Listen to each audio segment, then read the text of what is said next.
Hello guys and girls, and welcome to some more War Thunder, and we are back in Naval closed beta action. Today we're going to talk about everything wrong with this mode, especially this map. This is a broken map.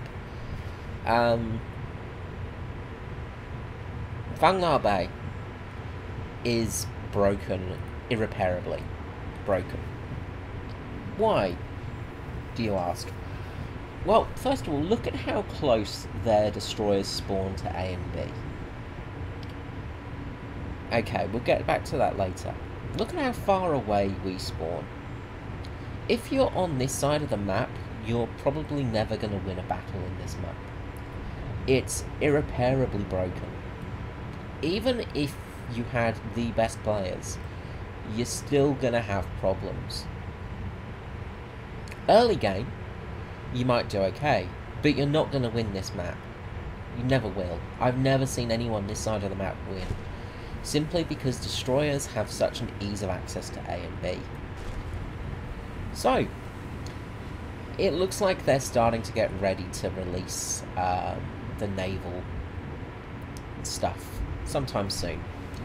I honestly reckon probably January, February we're going to get this live.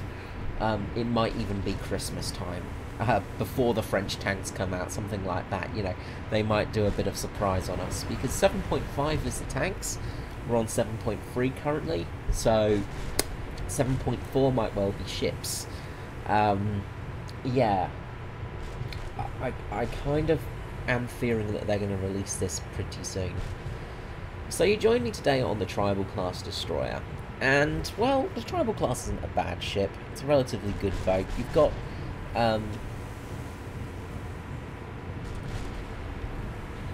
you've got quite a lot of ammo on board, but a lot of it's below the waterline, which is handy. A lot of it is protected, but if you shoot for the front of this ship, or the back section here, you are going to ammo rack every single time. Generally, the front section of the ship is the ammo rack city, though. So that's where you aim for.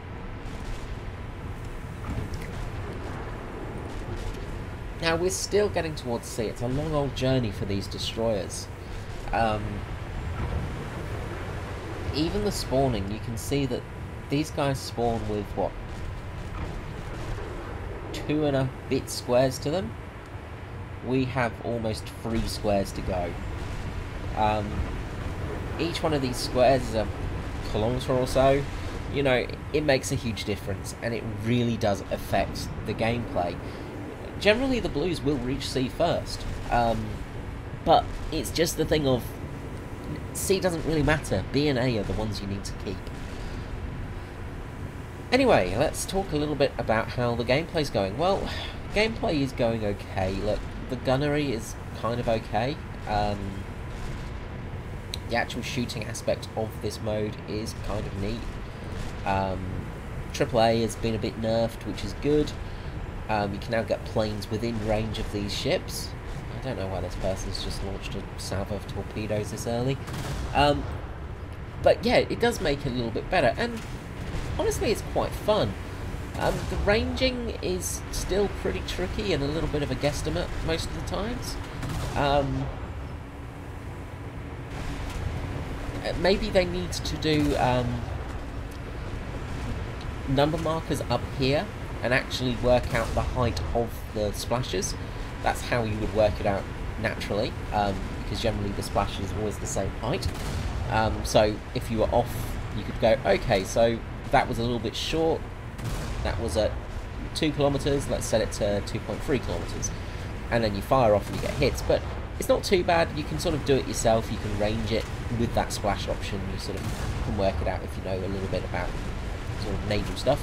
See here, I start getting hits on this enemy destroyer. Making sure not to be broadside onto him, just in case he fires back. But the actual gunnery is pretty fun. Some ships are still better than others, of course, but that's more to do with BR. The BR system's kind of balked. One good thing now is we are actually getting some research points for the games, and we're getting some lions. So, yeah, I actually made about 12,000 lions or so from this map. Which is something, I guess. But yeah, it just really... I don't know. It's not... It's still not good. They've done amazing work, don't get me wrong. What they've done is fantastic. The damage models, the physics, the way it works is amazing. You know, you will hit a guy on the side there. Let's just quickly swap to him. And the Z20 there. What side is he getting hit from?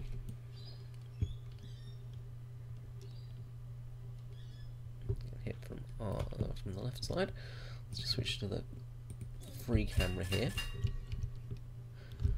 And let's see if we can spot any damage to the ship physically.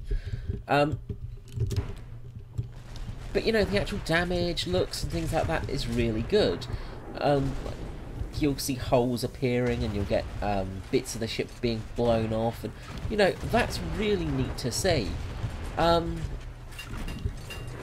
It's being angled here with a lot of shots are bouncing off, things like that, so we're not getting many hits below the waterline at the moment.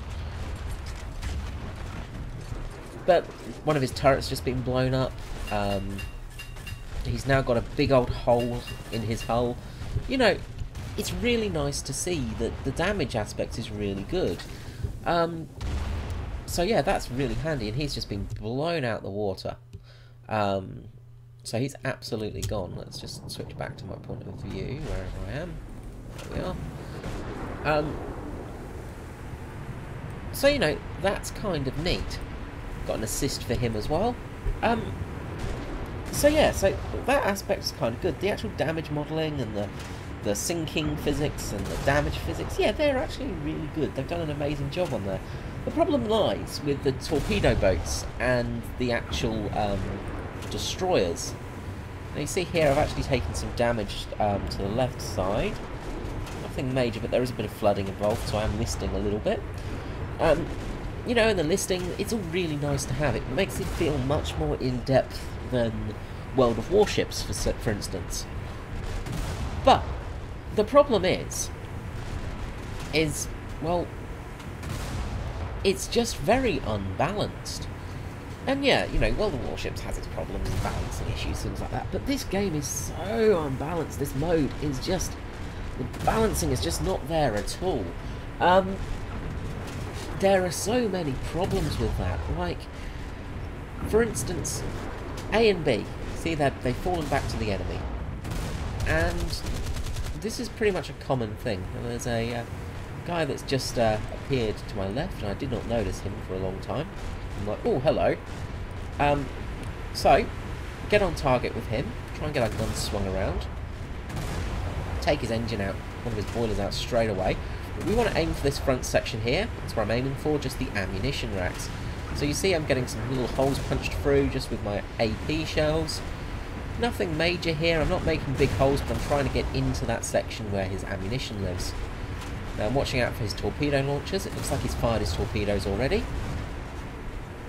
And I'm keeping my aim on those, on that ammunition, and boom, he's gone. Headshot. Ammunition. Ammo racking is the best way to take out these ships. Using the armor-piercing shells instead of the HE shells, you will cause an awful lot of damage. The secondary guns. Yeah, the secondary AI is still a bit balked.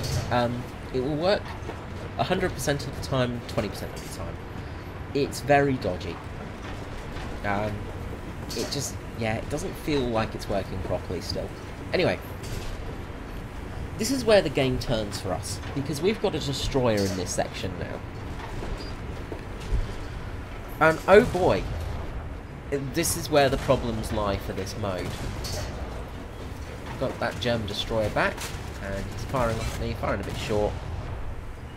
I'm firing way off as well. But good lord, is this where problems start happening for the enemy team? Because I'm now amongst these torpedo boats in a destroyer. I have 120mm naval guns. They have autocannons. So an S-100 here Now his torpedoes are dangerous towards me, so I'm going to turn bow on so I can avoid those torpedoes. Load up the high explosive shells in a moment. Fire off a salvo. Take out his torpedo tubes. Pretty much take him out. And boom. I've just blown him in half. That was from 2 hits. He didn't even get close to me. And you see the damage caused here. This is actually one really neat thing I actually really do like. Is just the damage models. Look at this. We have blown this S-boat in half. Like, holy crap, that is a lot of damage. And of course, you know, these guns, they will cause a lot of damage. I mean, you've got, with the HE shells, how much explosive mass is it? It's 3 kilograms of explosive mass. You know, that is going to give you a bad day. So this S-boat is now blown into 2 pieces. It is now 2 boats. Not a U-boat, a 2-boat. But I am basically in their spawn now.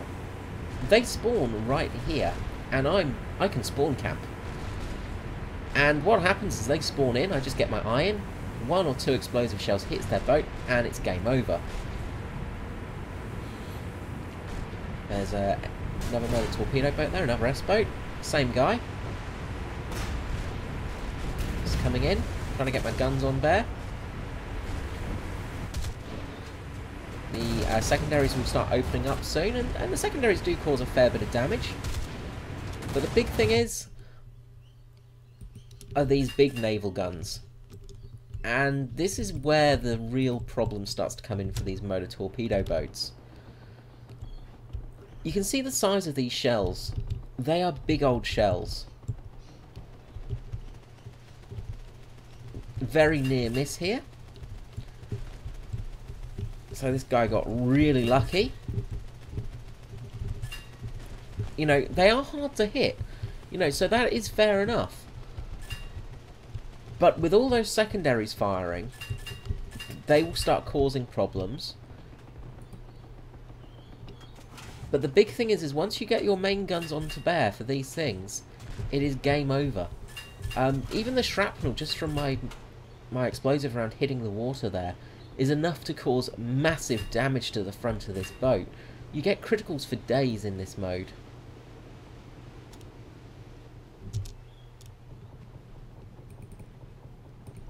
And here we go. 1 high explosive hit. And that is the end of that torpedo boat. Boom. Gone. It's the end of his game. You know, he's out of here. Now, fair enough, I did hit his torpedoes. But it's just very, very unbalanced for these motor torpedo boats, you know, when you're fighting against destroyers. Because, yes, they've got the speed and they can easily avoid you. But the problem is getting there. You know, launching torpedoes is very hard against these destroyers because unless you're right up next to them, you don't really have a chance. Now, I'm not being a douche nozzle here and spawn camping them. I could have easily just driven into the spawn and spawn camped. But we're testing here, guys. We're not trying to destroy everybody. There's a PT-15 here, the Elco PT-15 here, the American. Actually, no, it's the Japanese one. Okay, right. So, yes, I know what happens here. So this guy, we fire a few shots off that, and we don't actually kill him straight away. So he gets away from us, but we do cause some mass damage towards him. But he's seen there's a destroyer in this section and he knows he needs to get rid of it. So I'm going to get a plane coming in soon. I don't know if it was the same guy actually, but planes can be quite dangerous still. But the thing is, people aren't actually playing the planes smart, they're just pretty much suiciding into your ship. Which does cause a lot of problems. Now I think this is the guy that's gonna get me. So he's got a torpedo on board. He's seen his target. Nope, that's not the one then, obviously. Or is it? No, it was him. Amazing work by this guy. He launches a torpedo and crashes into me. bloody amazing job there, Zorland, for getting me there. Flying with one wing and managing to torpedo me still. The problem is, though, the torpedo wouldn't arm in that shorter distance. It's... As I say, the game is really good in some aspects, but other aspects it's really broken. Now, you see, we control all the points here now. We're going well. The enemy have got a lot of destroyers. We've got a lot of patrol boats. And they've got destroyers in our patrol boat area. This is where the problem starts coming in. It's really dodgy how the spawning works. The spawn camping is a big issue in this mode. Won't shy away from it. Spawn camping is the biggest issue in this mode. Let's just zoom ahead here a little bit. We're in a Typhoon here. We've got rockets. Rockets I find to be actually some of the most effective ways of destroying ships. The Tiny Tims are going to be absolutely devastating on most ships. I've got a friendly there, so I'm just going to fire a few rounds off. Fire off some rockets and manage to damage his engine and take out his torpedo tubes. Now I'm guessing the guy had fired his torpedoes, because if he hadn't, then that should have been an ammo rack. Which would have been nice. That would have been nice. And that could have actually probably saved us the game. But the problem here is now there's a destroyer in that zone. Therefore, you manage to damage his flaps. So there is a destroyer in this zone, and he is sitting in our spawn. We'll fire off some cannon rounds at him, just do some damage to his deck crew. Not much we can do, though, in all honesty.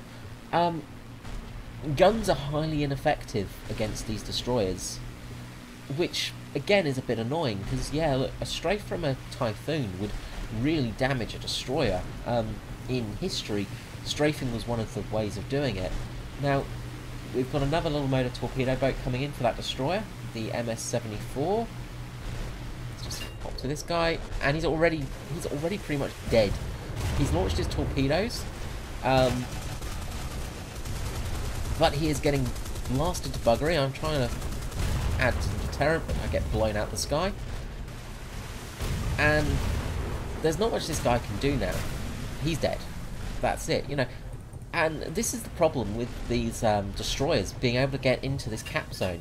They need to make sandbars or something so that most torpedo boats can go out to see destroyers, but destroyers can't get into this spawn zone, because it really does kill this map. Now, I'm sort of on a suicide run here. I'm aiming my torpedoes. Sort of know roughly where he's going. This first torpedo would have been enough, really. But I'm just a bit wary it's going to miss, so I launch a second just in case. And this guy is about to have a very, very bad time with this torpedo. So let's see how torpedoes look when they go in. So we've got the torpedo in the water here. And we're getting nice and close to the ship. Almost onto the hull. Super, super slow-mo. As you see, this guy's causing a lot of damage towards me as well. Like, we are pretty much done for this game with this boat. Torpedo impacts. And this guy is done.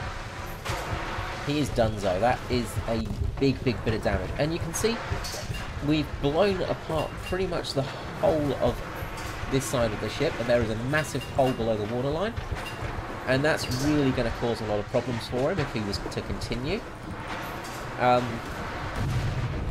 But no fear, he's actually dead. That second torpedo goes in. Now, I'm currently on fire. And, you know, pretty damaged from that encounter, but I did survive somehow. So, that is good news. I accidentally pressed the wrong buttons here and launch off my depth charges and another torpedo, which was a bit of a mistake, but oh well. Depth charges are pretty useless anyway. They do have a purpose, but they're pretty much irrelevant. Now, you see, we've pretty much won this game. Now, somebody's capping C. Okay, we've still got 2 zones. But you look at how much damage this has done. There's not many players left. Really isn't. But there is this guy in the destroyer coming into this zone.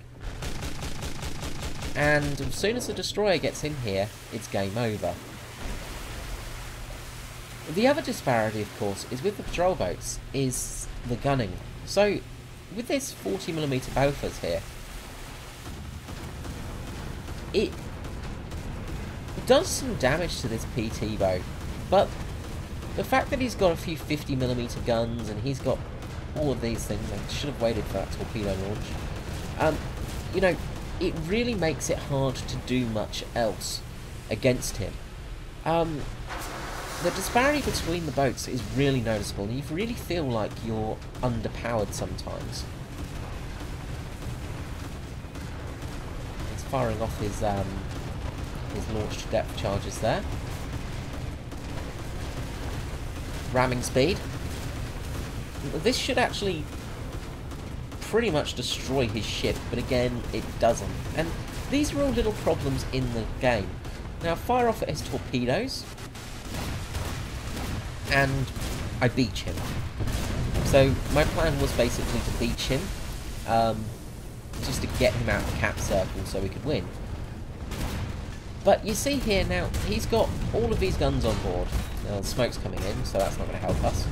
But he's got all of the 50 cals, he's got the 20mm guns, you know. And because I only got the single gun, there's not much I can do against him. And it really does affect the balancing. So we're just firing off at each other here, and I'm dead now, so finally died. This Yugamo destroyer is now in the cap, so now he's in this zone. And you see how they've just retaken all the zones. We can't spawn in any more PT boats, because when we do, we just get absolutely destroyed like this. And herein lies the problem. As I say, this is the biggest problem with this map and this mode, and generally in the game. Spawn camping. And it's a problem in every mode, but this map is broken. Irredeemably broken. And as you see, we've got destroyers out near sea, but they can't do anything. Our PT boats can't do anything. There's nothing that we can do now against this guy. And that's really the end of the battle. Yeah, look, there is a lot they need to do to fix this mode still. They really need to make... It needs to either be big boats or little boats. You can't have both of them playing together because it's just not fun. It's fun when you kill a destroyer in a PT boat, but it's so rare that you do it, because usually you just get struck by a pair of, 120mm guns, with, for instance, these shells, you've got, 1.8 kilograms of explosive mass in these things. But when they hit, that's it. You're out. There's nothing you can do in a PT boat. If there's a destroyer in the game, there's nothing you can do. The balance just is not there. And these maps, as I said, are just irredeemably broken. They've got the destroyers in this zone, and there's nothing that our allies can do about it. This is not a fun game mode because you can't win. So, yeah, I think they really do need to look at these maps. Okay guys, look, I hope you enjoyed this video. Let me know in the comments below what you think, and I will catch you next time. This is Screezilla out. Bye bye.